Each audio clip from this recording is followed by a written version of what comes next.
লাটিম খেলা আর ঘুড়ি ওড়ানো, আম কুড়ানো আর পাতা পোড়ানো, ছোট্টবেলা সেই বন্ধুরা কই, কেন আমি আর সেই আমি নই।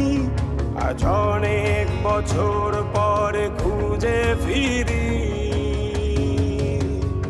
কোথায় আহারে আহারে আহারে শৈশব, কোথায় হারিয়ে গেল যে আহারে কৈশব, কোথায় আহারে আহারে আহারে শৈশব, কোথায় হারিয়ে গেল যে আহারে কৈশব।